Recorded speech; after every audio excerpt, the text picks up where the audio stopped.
Tolbayarov Ixtiyor Samarqand viloyati issiqlik ta'minoti mas'uliyati cheklangan jamiyat xodimi. 1989-90 yillarda qurilgan Nurobod Damxo'ja ichimlik suv tarmog'ini demontaj rekonstruksiya ishlari olib borish rejalashtirganmiz.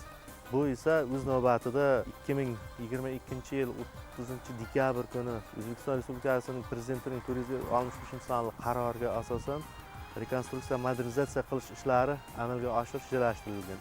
Bugungi kunda ushbu rejalashtirilgan ishlar amalga oshirib borilmoqda. Bu demontaj qilinayotgan mana bu trubalarimiz, metall quvurlarimiz 29 kilometr bo'lib, ushbu trubalar turli xil diametrdagi 740 mm dan to 426 mm gacha bo'lgan metall quvurlar. Ushbu metall quvurlar tegishli laboratoriya xulosalariga asosan metall parchalariga topshirish rejalashtirilgan.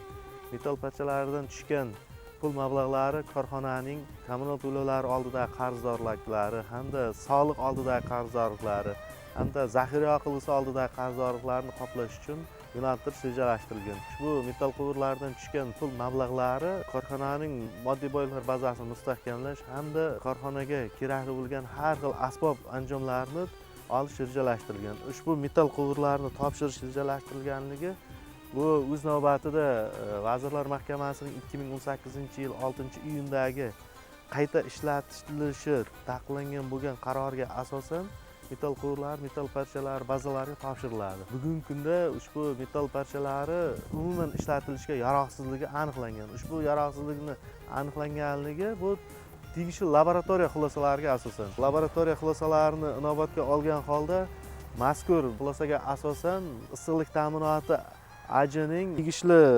xatiga asosan 2025-yil 25-sentyabrdagi 01.02.3-438-sonli xatiga asosan qayta ishlatish yaroqsizligi hamda maqsadga muvofiqligi metall quvurlar parchalariga topshirish aniqlangan. Nurobod Damxo'ja tutash hududlaridan o'tgan metall quvurlarining yaroqsizligi 2023-yilda aniqlangan bo'lib, o'sha kundan boshlab ishlatilmagan. Bugungi kunda Nurobod Damxo'ja eski suv tarmoqlari o'rniga yangi Nurobod Damxo'ja tarmoqlari tortish ishlari amalga oshirilmoqda.